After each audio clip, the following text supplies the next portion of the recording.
शबीर ने कराची के इलाके मंजूर कॉलोनी में एक ऐसी लड़की को देखा है जिसने पसंद की शादी की थी और थोड़े ही दिनों के बाद वो परेशान हो गई थी। शबीर ने एक दिन देखा कि अरीबा नामी एक लड़की बैंक में अपनी सीट पर बैठी थी। उसके सामने एक क्लाइंट मौजूद था और वो किसी से फोन पर बात कर रही थी। सर, आपकी लिमिट 5 लाख तक है। अगर ये लिमिट बढ़ सके तो? सर, इसके लिए आपको अपनी इनकम थोड़ी ज्यादा शो करनी पड़ेगी, फिर हो जाएगा। आपने मुझे बताया था कि आप अपना बिजनेस करते हैं। जी, मेरे कराची और दीगर शहरों में गेस्ट हाउस हैं जिन्हें मैं रेंट आउट करता हूँ। ठीक है सर, तो फिर आप किसी दिन बैंक आ जाइए, मैं आपको सारा परफॉर्मेंस समझा दूंगी। जी शुक्रिया। आपका नाम? सर, बस आप ये कह दीजिएगा क्रेडिट कार्ड में से किसी से मिलना है। Thank you so much.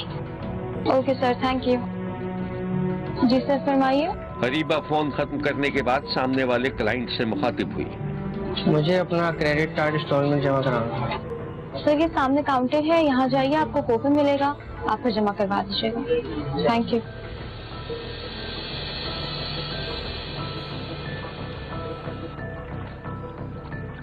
Areeba ने मोबाइल चेक किया तो उसमें छुट्टी का वक्त हो रहा था। अरीबा ने मोबाइल पर्स में रखा और अपनी जगह से उठकर बैंक के बाहर आ गई।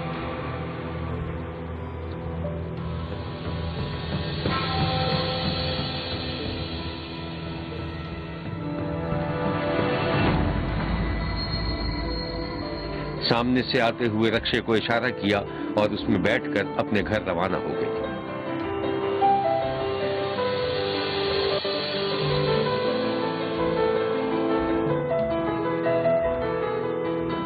25 साल अरीबा कराची में एक बैंक में नौकरी करती थी और अपनी खाला के साथ रहती थी। अरीबा जी, वो क्लाइंट को कॉल कर दें, उनका क्रेडिट कार्ड रिटर्न हो चुका है। ओके, ठीक है। एक दिन अरीबा हस्बे मामूल बैंक में मसरूफ थी कि उसके एक साथी ने उसे फहद नामी शख्स के बारे में बताया जो अपने क्रेडिट कार्ड के बारे में मालूमात करने के लिए आया हुआ था। हेलो जी, अस्सलाम वालेकुम। मिस्टर फहद बात कर रहे हैं? सर, आपका क्रेडिट कार्ड रेडी हो चुका था, हमने डिलीवर करवाया था, वो रिटर्न हो गया है, तो आप आकर बैंक से रिसीव कर सकते हैं। बैंक की टाइमिंग 5 बजे तक है। ओके सर, खुदा हाफ़िज़।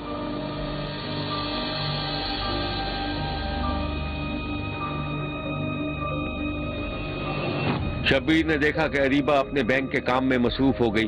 फिर वो बैंक से निकलने की तैयारी कर रही थी कि फहद बैंक में दाखिल हुआ और सीधा अरीबा की मेज पर पहुंच गया।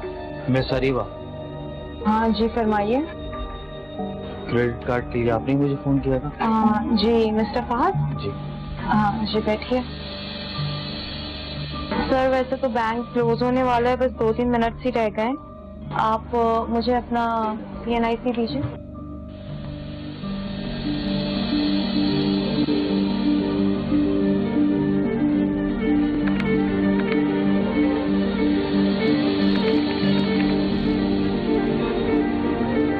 सर, कॉन्टैक्ट नंबर बताइए।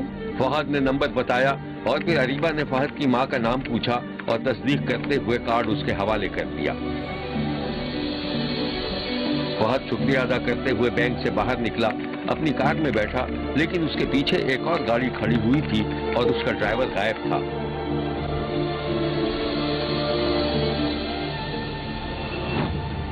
फिर थोड़ी ही देर में अरीबा भी बैंक से बाहर निकलकर रक्शे का इंतजार करने लगी कि इतनी देर में फहद अपनी कार निकालने में कामयाब हो गया। उसने अरीबा को देखा तो कार रोक ली और शीशा नीचे करके उसको कार में बैठने की पेशकश करने लगा।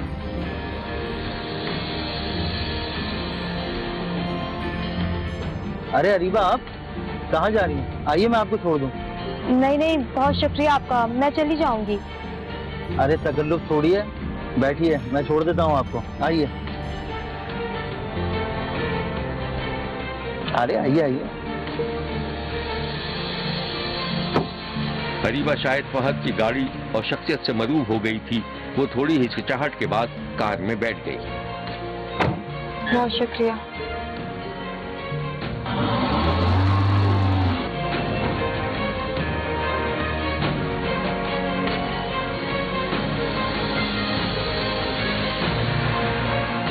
कहाँ जा रही हैं आप? अरीबा ने इलाके का नाम बताया और फहद ने मुस्कुराते हुए कार आगे बढ़ा दी। कुछ देर बाद फहद ने बात करनी शुरू कर दी। सुना है कि बैंक की नौकरी काफी अच्छी होती है। जी ठीक सुना है आपने। कब से जॉब कर रही हैं बैंक की? ज्यादा अरसा नहीं हुआ अभी। तनख्वाह भी काफी अच्छी होती है बैंक की। मुनासिब होती है। अच्छा आगे से ले।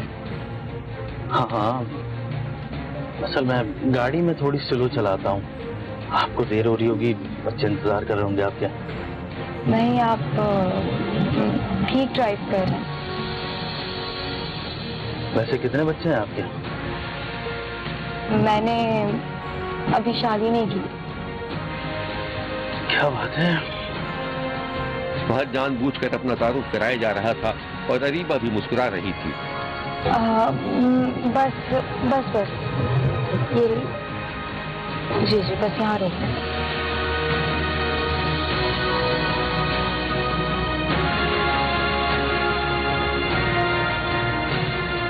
एक बार फिर से शुक्रिया आपका। फिर शब्बीर ने देखा कि फहद ने अरीबा को एक सड़क पर उतारा और सलाम करता हुआ चला गया। फहद से चंद लम्हों की मुलाकात ने अरीबा की जिंदगी बदल दी थी। फहद की शख्सियत बहुत मुतासिरकुन थी और वो उसके शहर में खो गई थी और उसने अपनी दिल की बात अपनी खाला को बता दी थी, जिससे उसकी दोस्ती की। खाला जान, वो मुझे आपसे बात करनी है। हाँ बोलो। कैसे करूं, मुझे बहुत डर लग रहा है। डर लग रहा है? क्या बात है, बताओ मुझे। आप पहले मुझसे वादा करें कि आप अम्मी को नहीं बताएंगी। मैं आपको उससे मिलवाऊंगी, फिर आप खुद फैसला कीजिएगा। क्या पहेलियां बुझवा रही हो तुम? कौन है, किससे मिलवाऊंगी? फहद बहुत अच्छा लड़का है और आपको पता है, आज जब मैं बैंक से वापस आ रही थी ना, तो उसने मुझे घर पे ड्रॉप किया। मुझे कोई ऑटो नहीं मिल रहा था, उसने मेरी इतनी हेल्प भी की। तुम पागल तो नहीं होगी अरीबा? ऐसे कैसे गाड़ी में बैठी तुम? जानती भी हो तो या नहीं? हाँ हाँ जानती हूँ, मैंने ही तो उसका क्रेडिट कार्ड बनवाया था। तो मैं उससे शादी करना चाहती हूँ। इस कहानी की मजीद तफसीलात हम आपको दिखाएंगे, लेकिन एक ब्रेक के बाद। कहीं जाइएगा मत, क्योंकि कोई देखे ना देखे, शब्बीर तो देखेगा। फहद बहुत अच्छा लड़का है और आपको पता है, आज जब मैं बैंक से वापस आ रही थी ना, तो उसने मुझे घर पे ड्रॉप किया। मुझे कोई ऑटो नहीं मिल रहा था, उसने मेरी इतनी हेल्प भी की। तुम पागल तो नहीं होगी अरीबा? ऐसे कैसे गाड़ी में बैठ गई तुम? जानती भी हो तो या नहीं? हाँ हाँ जानती हूँ, मैंने ही तो उसका क्रेडिट कार्ड बनवाया था। तो मैं उससे शादी करना चाहती हूँ। तो उसको बोलो अपनी फैमिली को भेज दे। लेकिन उसके घर वाले तो मुल्तान में रहते हैं। तो क्या यहाँ आ नहीं सकते वो लोग? देखो अरीबा, मैंने बहुत जमाना देखा है, तुम किसी ऐसे वैसे चक्कर में मत फंस जाना। खैर तुम ऐसा करो कि पहले मुझसे मिलवाओ। मिलवा तो दूं, लेकिन मैंने अब तक उसे बताया नहीं कि मैं उसे पसंद करती हूँ। क्या कारनामे है तुम्हारे? अब अगर तुम उसे बताती हो और उसने इनकार कर दिया तो? अरे नहीं करेगा ना, मैंने उसकी आंखें पढ़ी हैं। कुछ नहीं पढ़ा तुमने सिर्फ रजिया भट्ट के नॉवेल पढ़े हैं, समझी तुम? अब जाओ, अब मेरा दिमाग मत खाओ।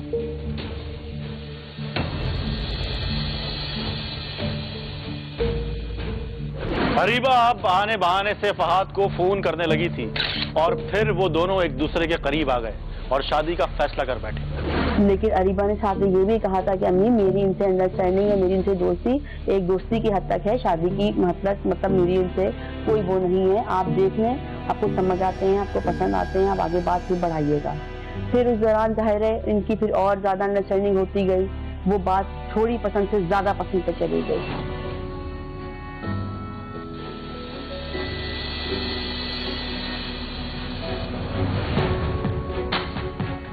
शब्बीर ने देखा कि एक दिन अरीबा को फहद ने कार से उतारा तो अरीबा खुशी खुशी घर में दाखिल हुई, जहां उसकी खाला के साथ उसकी माँ भी मौजूद थी। अरीबा अपनी माँ से लिपट गई। अरे अम्मी, आप कैसी हैं? आपने मुझे बताया भी नहीं, आप कैसे ही आ गए अकेले? अच्छा अब्बू भी आए? नहीं बेटा, तुम्हारे अब्बू किसी काम से बाहर गए। मैं क्या बताऊं, मुझे लाहौर इतना याद आता है, मेरा भी दिल चाहता है मैं वापस आ जाऊं, लेकिन जॉब ऐसी है, आ भी नहीं सकती। लेकिन आप मुझे ये बताएं, आप मुझे बगैर बताए आ गई, आप आई ही क्यों हैं? क्यों आई है, क्या मतलब? से मिलने आई है? किसको देखने? देखा जरा किस इंसान बन रही है। अरे बेटा, तुम्हारी खाला ने मुझे सब कुछ बता दिया है, बस मैं जल्दी जल्दी चली आई। अगर वो लड़का अच्छा लगा ना, और वैसे भी तुम्हें पसंद है, तो मैं फौरन शादी कर दूंगी, जरा भी देर नहीं लगाऊंगी। सच में अम्मी? हाँ। अच्छा तो फिर मैं एक काम करती हूँ, उसे मैं अभी फोन करके बुला लूँ। अच्छा बेटा, उनसे ये भी कह दो कि अपनी वालदा को साथ लेकर आए। ठीक है, मैं अभी फोन करती हूँ उन्हें, अगर वो फ्री होंगे ना तो आ जाएंगे।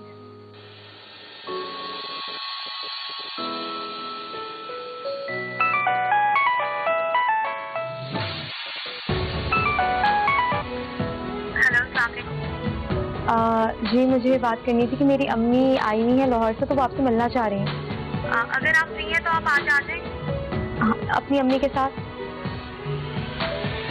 ठीक है ठीक है ठीक है, ओके, अल्लाह हाफ़िज़।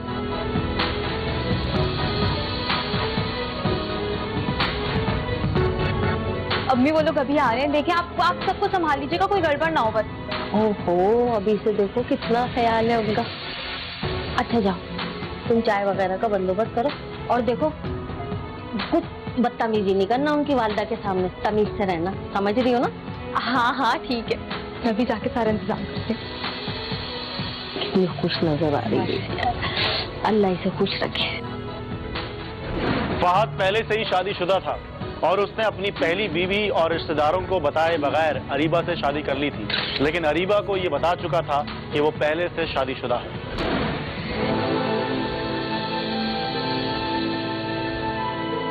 एक सुबह शब्बीर ने देखा कि अरीबा अपने खूबसूरत से लाउंज में बैठी चाय पर अपने शौहर का इंतजार कर रही थी। फहद कितनी देर करेंगे, आप ही जाएं, चाय ठंडी हो रही है। आया। इसी दौरान सामने मेज पर फहद के फोन की घंटी बजने लगी। ये कोई खातून थी। ये किसकी कॉल आ रही है?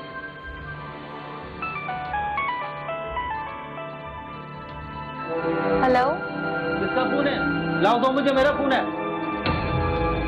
जी ला रही हूँ।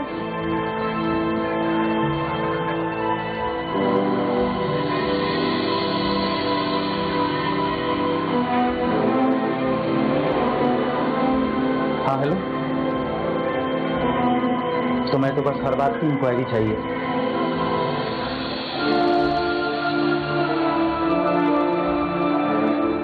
Hello hello hello. फहद ने कॉल काट दी और फिर वो अपने बाल सुखाता हुआ बाहर निकल आया।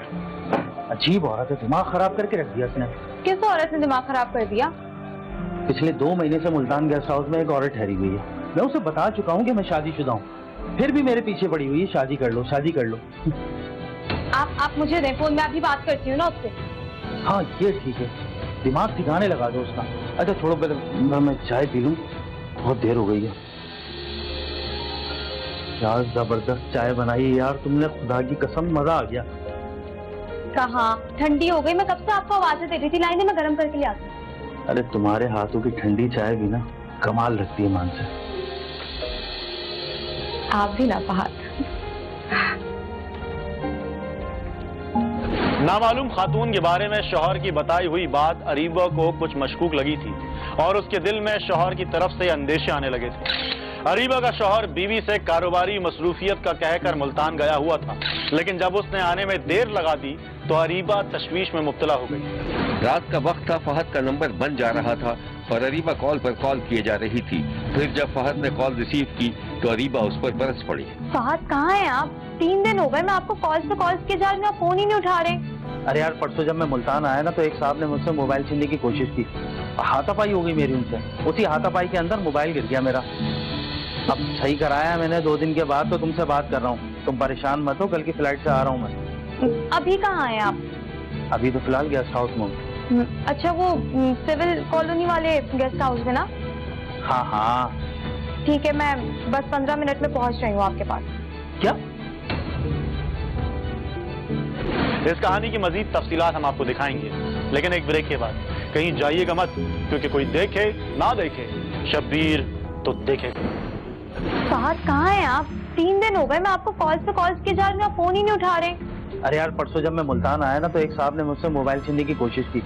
हाथापाई हो गई मेरी उनसे। उसी हाथापाई के अंदर मोबाइल गिर गया मेरा।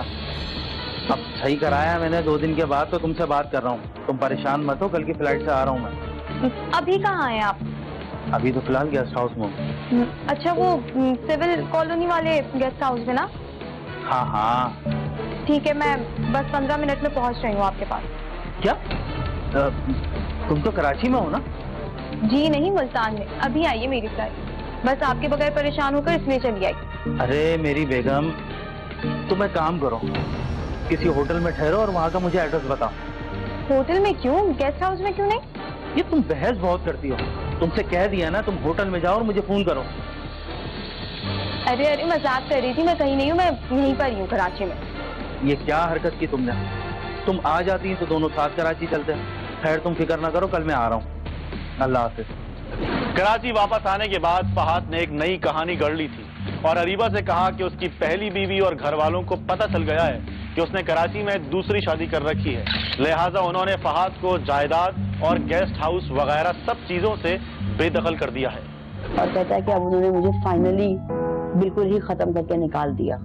अब ना मेरे पास कोई मेरा गेस्ट हाउस है, ना मेरे पास अब कोई मेरा घर है, ना मेरे पास मेरी कोई गाड़ी है। अब हम चाहे ठेला लगाएं, चाहे हम केबिन खोलें, चाहे हम दुकान खोलें, हमने ये चलना है। मेरी बेटी उस पे भी राजी थी, मैं उस पे भी राजी थी, क्योंकि हमें ना किसी की कोई लालच थी, ना हमें किसी चीज की कोई जरूरत थी, ना हमारा टाइम, ना मेरी बेटी का टाइम ही नहीं था। उसने कहा था, वो तो मजीद और खुश हो गई कि उसको कंप्लीट शौहर मिल गया। शब्बीर ने देखा कि फहाद और अरीबा किराए का मकान लेने के लिए शमशाद नामी एक स्टेट एजेंट के यहाँ मौजूद थे। जी फरमाइए। एक फ्लैट किराए पे चाहिए था हमें। कितने कमरे का?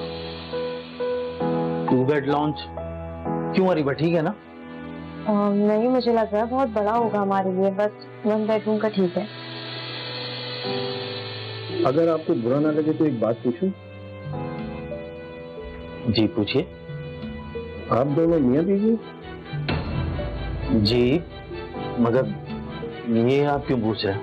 अरे अरे, ऐसी कोई बात नहीं है। असल में स्टेट एजेंट का काम होता है, तो पहले थोड़ी मालूमात लें, उसके बाद घर जाएं। और आप तो जानते ही हैं, आजकल 2 नंबर लोग जो बहुत घूम रहे हैं। आप हमें ये बताइए कि ये 1 बेडरूम के अपार्टमेंट का क्या होगा रेंट? रेंट 10 से 15 हजार होगा। आप ऐसा करें कि अपना कांटेक्ट नंबर मुझे दीजिए, मैं आपको कॉल करता हूँ। 2-3 फ्लैट हैं अच्छे कुशादा, मैं देखता हूँ। हाँ ठीक है, मैं अपनी वाइफ का नंबर आपको दे देता हूँ। मेरा नंबर?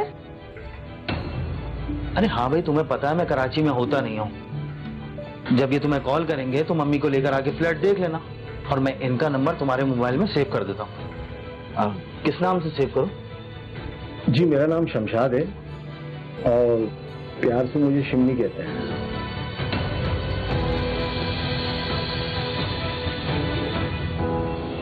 उसने महमूदाबाद में स्टेट एजेंट जिसका नाम शमशाद अहमद था, उसकी स्टेट एजेंसी वहाँ पे मौजूद है महमूदाबाद 3 नंबर पे। उसके थ्रू मिलकर एक अदद फ्लैट नुमा घर खरीदा जो फ्लैट टाइप का था, और वहाँ मेरी बेटी अरीबा को ले जाके रखा, और वहां से मेरी बेटी की जिंदगी की बर्बादी और उसकी मौत का सामान शुरू हो गया। अब अरीबा और फहाद ने किराए के मकान में रहना शुरू कर दिया था, लेकिन इसके बावजूद फहाद अपनी पहली बीवी से मिलने मुल्तान आता जाता रहता था और पीछे से अरीबा अकेली होती थी। और इस सूरत हाल का फायदा उठाते हुए स्टेट एजेंट शमशाद एक दिन अरीबा के घर जा पहुंचा।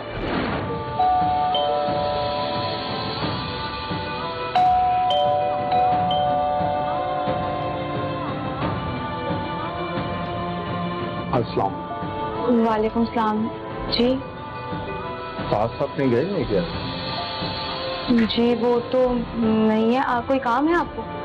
हाँ वो असल में आज महीने की 5 तारीख हो गई है, तो मैं किराया लेने आया। शमशाद साहब, वो असल में फहाद तो गए हुए हैं पंजाब और पैसे उन्हीं के पास है, मेरे पास भी नहीं है। अगर आप हमें थोड़ी मोहलत दे दें तो फिर मैं दे दूंगी। नहीं आप परेशान ना हो। ये फहाद साहब मेरी समझ में नहीं है। माशाल्लाह इतनी खूबसूरत और नौजवान बीवी के होते हुए ये पंजाब जाके बैठ जाते हैं। इनको कदर नहीं है। महाराज आप फिक्र ना करें, और वैसे भी ये फ्लैट मेरा अपना ही है, बस कुछ 5-6 लाख रुपए की रकम बकाया है, वो मैं जल्द ही अदा कर दूंगा, तो बस फिर किराए की भी कोई टेंशन नहीं है।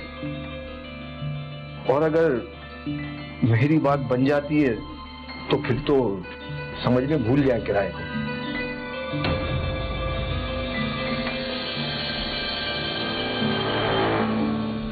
इस कहानी की मजीद तफसीलात हम आपको दिखाएंगे, लेकिन एक ब्रेक के बाद। कहीं जाइएगा मत, क्योंकि कोई देखे ना देखे, शब्बीर तो देखेगा।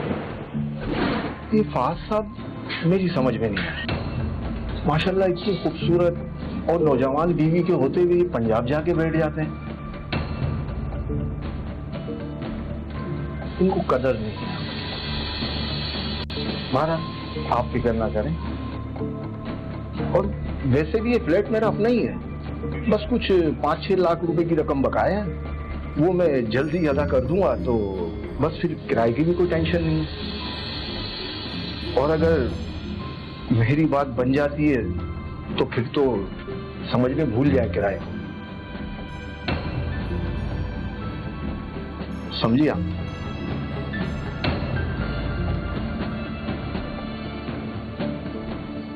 अच्छा बच्चा जी, खुदाफिज़।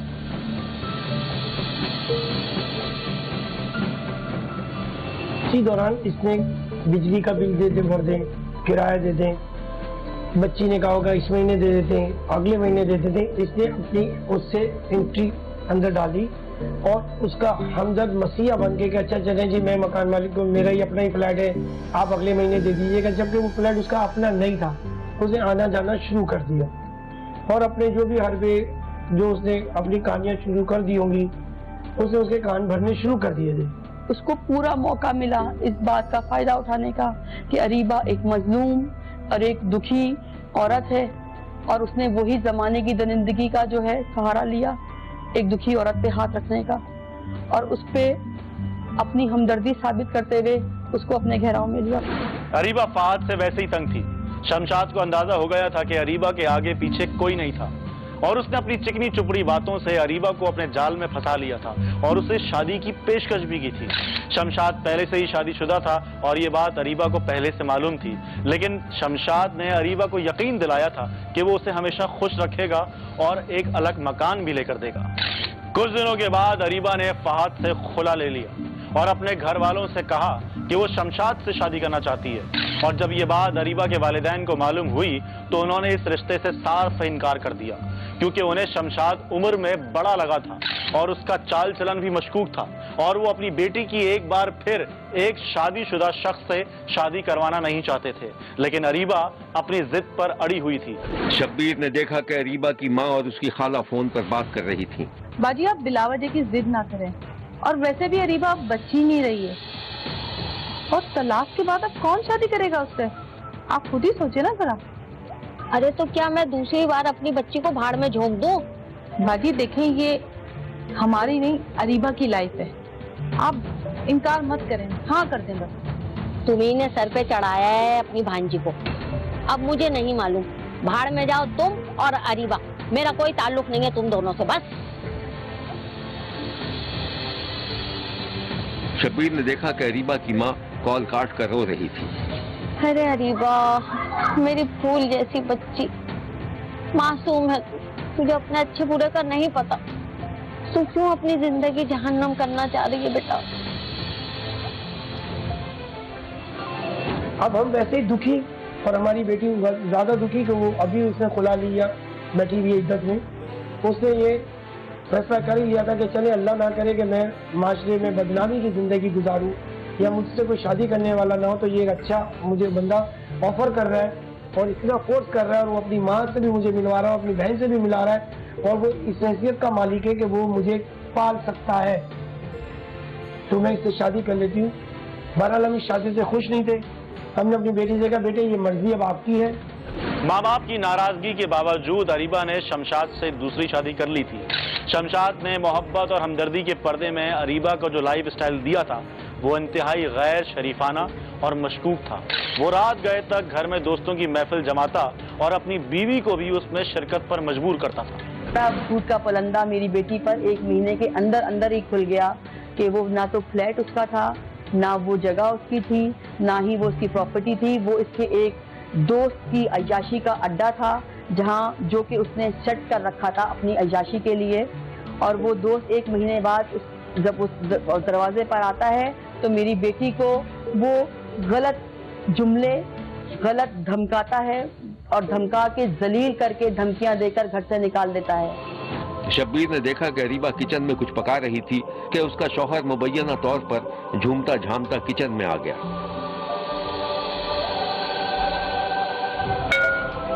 अरे भाई बेगम, क्या बात है? अभी इतनी देर लगा दी, मैं कब से इंतजार कर रहा हूँ, अभी तक खाना तैयार नहीं हुआ। हाँ देखो, तुम सब दोस्त तुम्हारी तारीफ कर रहे हैं, बोल रहे माशाल्लाह भाभी को कहाँ छुपा रखा है, बुलाए तो। सब तुम्हें देखना चाह रहे हैं, तुमसे मिलना चाह रहे हो, तुम यहाँ लगेगी। चलो मेरे साथ। मैं कहीं नहीं जा रही। आपको इससे पहले भी मैं कई बार समझा चुकी हूँ कि मुझे मत बोला करे वहां आने के लिए। आपको जो करना है करते रहे, मुझसे दूर रहे बस। तुम्हें क्या लगता है, क्या लगता है तुम्हें मैं कोई अय्याशी का अड्डा चला रहा हूँ क्या? 100 दफा समझा चुकी हूँ मुझे परेशान ना किया करें, लेकिन समझ में ही नहीं आती आपके। ये तुम ठीक नहीं कर रही हो, समझ में आई ना? बेइज्जती करा रही हो मेरे दोस्तों के सामने। तुम देख लूंगा मैं तुमको बाद में।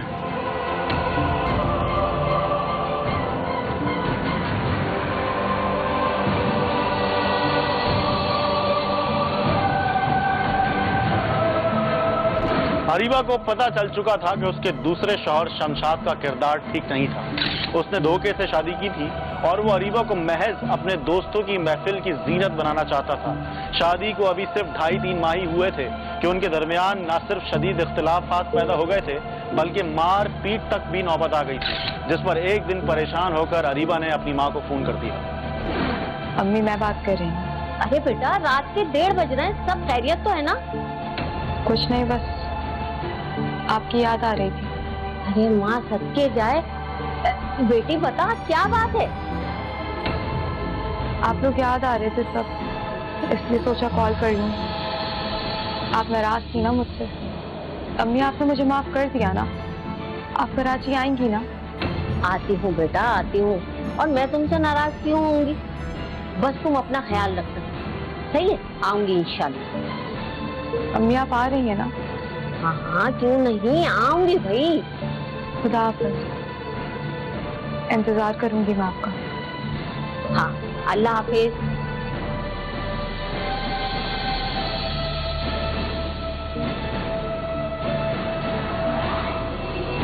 क्योंकि जब आप शादी से पहले किसी को जन्नत दिखाते हैं और शादी के बाद फौरन ही आप उसको दोज़ख में डालेंगे तो उसको दुख होगा। आपने उसे कहा कि मेरी बीवी नहीं है, मुझे उससे रिश्ता नहीं रखना, मैं आपके साथ रहूंगा, मेरे मकान मेरी गाड़ी। आप कितनी तकलीफ देंगे, आप कितना उसके बर्दाश्त का मादा चेक करना चाह रहे थे। आपने तो सारे दुख सारी तकलीफें उसको एक महीने में दे दी। 1 महीने में आप उससे कुछ तो सच बोलते, उस सच पे आपकी भी जिंदगी चलती और आपका घर भी चलता, मेरी बेटी भी। इस वाकये के दूसरे दिन अरीबा के शौहर ने अरीबा के वालिदैन को इतला दी कि अरीबा की तबीयत सख्त खराब है। दामाद के बुलाने पर जब अरीबा के वालिदैन लाहौर से कराची पहुंचे तो उनके कदमों तले जमीन निकल गई थी। अरीबा की लाश बेड पर पड़ी थी और उसका शौहर दावा कर रहा था कि अरीबा ने खुदकुशी की है। पुलिस ने शवाहिद की रोशनी में खुदकुशी के इम्कान को मुस्तरद कर दिया था, जबकि अरीबा के वालिदैन ने भी इसे कत्ल करार दिया है। शब्बीर ने अरीबा के घर के बाहर लोगों का हुजूम देखा, जबकि कमरे में उसकी लाश पड़ी हुई थी। अरीबा की माँ का रो रो कर बुरा हाल था। छुपा रहे थे क्योंकि मैं रास्ते में से आ रही थी, तो ये आके तो मैंने अभी देखा है।